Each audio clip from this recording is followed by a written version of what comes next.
The night had fallen over the city like a thick curtain. At the gates of the grand palace, where luxury whispered through marble walls and chandeliers, sparkled like captured stars, a man appeared. His clothes were torn, his shoes dusty, and his beard unkempt. People glanced at him with disdain, some whispered, others laughed. He walked slowly toward the entrance, holding a worn leather bag in one hand and an old hat in the other. The guards crossed their arms, blocking his path, their eyes filled with mockery. Before we begin this powerful story, make sure to like this video and subscribe to the channel so you won't miss the epic twist that's coming. The man looked up at the shining palace lights, not with fear, but with a quiet, piercing gaze, as if he knew something no one else did. As the mysterious man stood at the gates, the crowd began to gather. Guests in elegant suits and glittering dresses paused their conversations to look at him. "He doesn't belong here," one woman whispered to her companion, her jeweled hand covering her mouth, probably looking for scraps. Another man laughed, adjusting his expensive cufflinks. The guards exchanged smirks, stepping closer. One of them spoke loudly enough for everyone to hear. "This isn't a shelter, old man. Move along before you embarrass yourself even more." But the stranger didn't react. His calm presence only made their mockery louder. Some took out their phones to record, amused by what they thought would be a pitiful scene. Yet behind those silent eyes, there was a weight, a presence that unsettled a few who dared to look too long. From inside the golden lobby, the hotel manager emerged, a tall man in a perfectly tailored suit, exuding arrogance with every step. The murmurs of the crowd drew his attention. "What's going on here?" he demanded. One of the guards pointed. "This man tried to walk in, says nothing, just stands there." The manager's eyes swept over the stranger from head to toe, lingering on the worn shoes and frayed coat. His lips curled into a disdainful smile. "Sir, if that's what you are, this is not a place for your kind. We serve important people here. Please leave before we're forced to remove you." Laughter rippled through the onlookers. Some even clapped, enjoying the humiliation.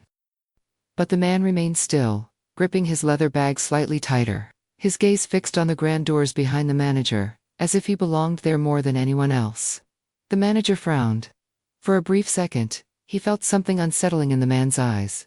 Something he couldn't explain. He quickly shook it off and raised his voice louder to provoke the crowd's support. The commotion drew even more guests toward the grand entrance. Some leaned over the balcony above, laughing as if watching a street performance.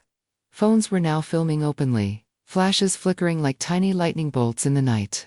"Maybe he's lost," someone joked. "No, he probably wants a free meal." Another shouted, earning waves of laughter. The manager decided to make a spectacle out of it. He stepped closer to the stranger, speaking loudly so everyone could hear. "Tell me, old man, do you really think you can just walk into this place? Do you have any idea who our guests are tonight?" The crowd cheered, entertained by his cruelty. But the man said nothing. His silence was louder than their laughter. His eyes, unwavering, seemed to pierce through the manager's confidence like a blade through silk. For a brief moment, a strange unease spread among a few observers, as if they were witnessing something far greater than a simple scene at the door. But the mockery quickly drowned out their doubts. Tension rose as the manager's arrogance collided with the stranger's unshakable calm. "Enough of this," the manager barked, snapping his fingers at the guards. "Get him off the property now." The two guards approached, their boots echoing against the marble floor. One grabbed the man by the arm, but froze. A strange, invisible pressure filled the air, heavy and commanding. The guard's hand trembled. He looked into the man's eyes, and for a split second, felt something ancient, overwhelming, and immortal. "Is something wrong?" the manager hissed. The guard stumbled back, visibly shaken. The second guard tried to push the man, but it was like trying to move a mountain. The stranger didn't even flinch. Murmurs spread through the crowd. Some laughed nervously, thinking it was all an act. Others, for the first time, began to sense that something wasn't normal. The man slowly raised his head, locking eyes with the manager, not with anger, but with a deep, knowing stare that made the manager's confidence falter. The stranger stood completely still, his presence alone commanding the space more powerfully than any shouted words could. The noise of the crowd slowly faded, as if the very air had thickened. His eyes deep, unwavering, almost ancient, locked onto the manager's. For the first time, The manager couldn't hold the gaze. His throat went dry, and he took a small step back without realizing it.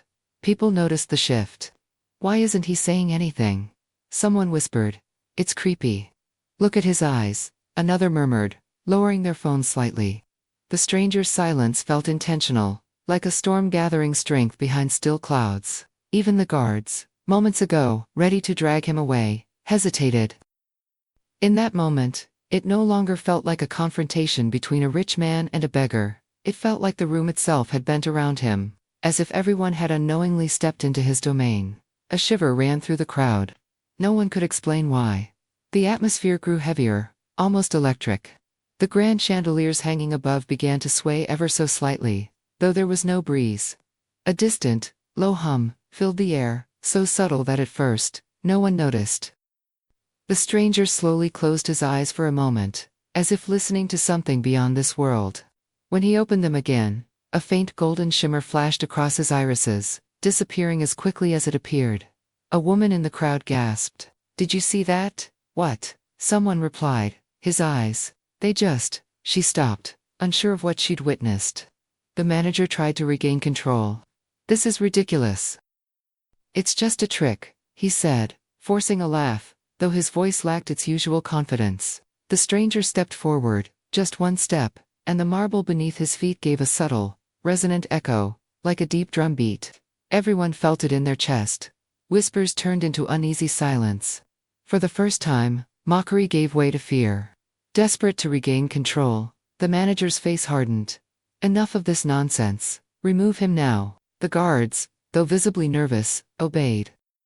One lunged forward to grab the stranger's shoulder. But the moment his hand made contact, a shock wave of invisible force burst outward. It wasn't violent, but it was undeniable.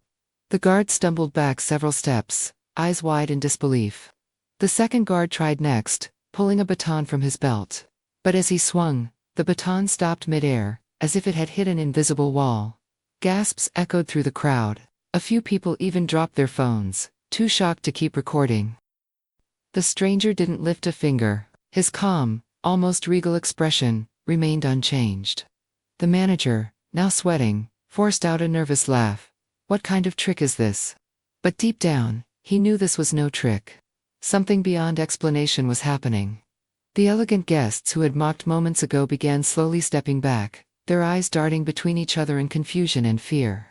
The stranger simply took another step toward the grand doors, unhindered. Among the crowd was a young bellhop, quiet, observant, often overlooked by everyone. While the others mocked, he had watched the stranger closely from the beginning. Something about the man's stillness, his gaze, and now these unexplainable events, stirred a strange sense of recognition deep inside him. He whispered to the maid beside him, "Do you feel that?" She nodded nervously, unable to put it into words. The bellhop stepped forward cautiously, ignoring the manager's frantic gestures to stay back. His eyes locked with the stranger's, and in that instant, he felt as if his soul had been laid bare. Images flashed in his mind, battles, light, centuries, visions that weren't his. He stumbled back, breathless, his heart racing. "He's not just a man," he whispered, trembling. A ripple went through the crowd. Some guests began whispering prayers under their breath. Others clutched their jewelry, unsure if they were in danger or in the presence of something sacred. The manager's anger turned to unease. For the first time, he couldn't find the words to mock. The stranger stopped just short of the grand doors. His eyes softened, as if looking far beyond the glittering palace, into another time. The air around him shifted, and suddenly, the world seemed to slow. A low resonant tone filled the air. One by one, people froze in place, their movements suspended like figures in a painting. Only the bellhop, still shaking, could move his eyes and watch what unfolded. Behind the stranger, shadows began to swirl, not dark and menacing, but luminous, like golden smoke, forming ancient images.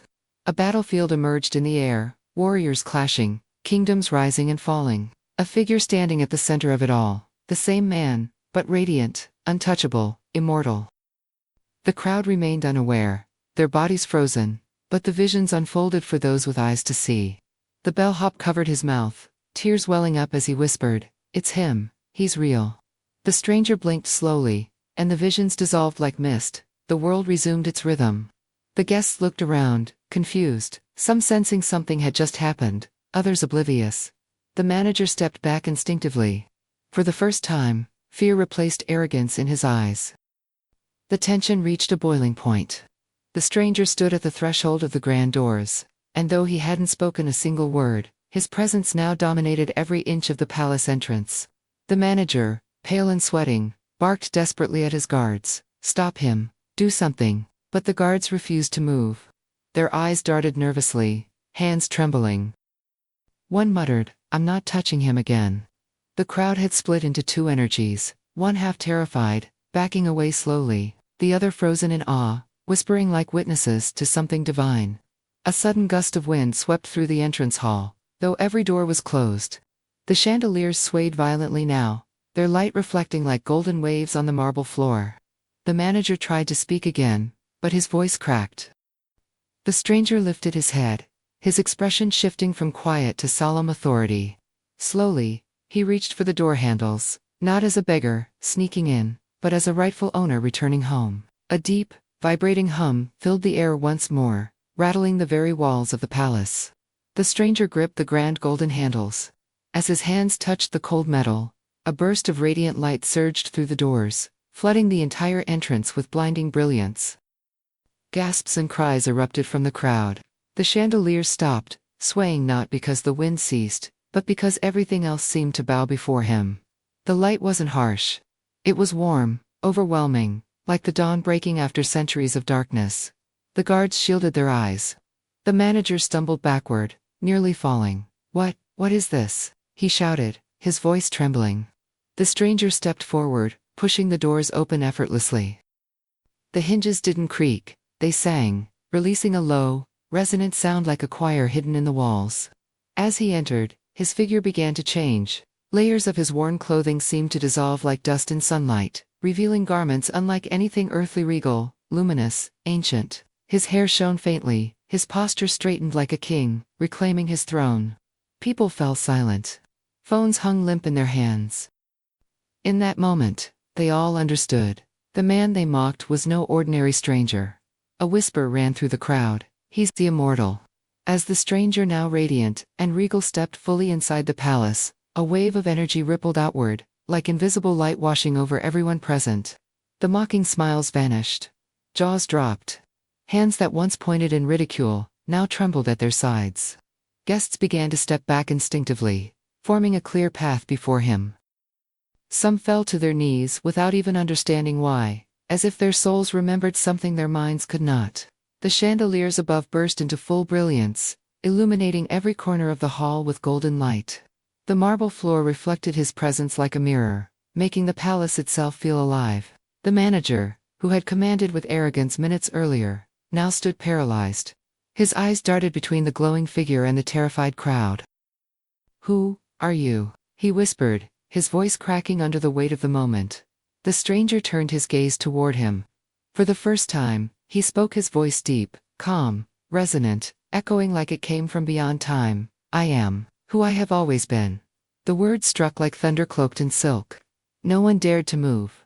A reverent silence filled the palace. The stranger's radiant presence seemed to bend reality itself. The air shimmered faintly, as if time and space recognized his authority. He raised one hand slowly. As he did, the golden light expanded, climbing the walls and ceiling, replacing chandeliers and marble with visions. Cities long gone, armies bowing, celestial landscapes that no human had ever witnessed. Every soul in the hall saw something different. Some saw a king returning. Others saw a divine being. Others saw a protector they once knew in dreams. Whatever their vision, one thing was clear: they were in the presence of something eternal. The bellhop, now standing at the front, whispered through tears, "He's not here to take, he's here to remind us who he is." The manager collapsed to his knees, no longer out of fear but out of awe. The same hands that had pushed the stranger away were now pressed against the cold floor. The stranger stepped forward, his voice echoing through the hall with divine resonance. "You saw a beggar, because you only saw with your eyes. But tonight, you will remember with your souls." The words sent chills through every spine. No one could look away. The palace stood bathed in golden light, every corner pulsing with an otherworldly energy. The stranger, the immortal, stood at the center of it all, calm and radiant, as if time itself had paused to honor his return. The manager, trembling on his knees, lifted his eyes slowly. Tears streamed down faces across the hall. The same crowd that once mocked now stood in reverence, their pride melted away in the face of truth. The stranger turned toward the grand doors, now wide open, and spoke one final time, his voice carrying both weight and mercy. The way you see reveals who you are. Tonight, you were shown what lies beyond appearances. Remember this.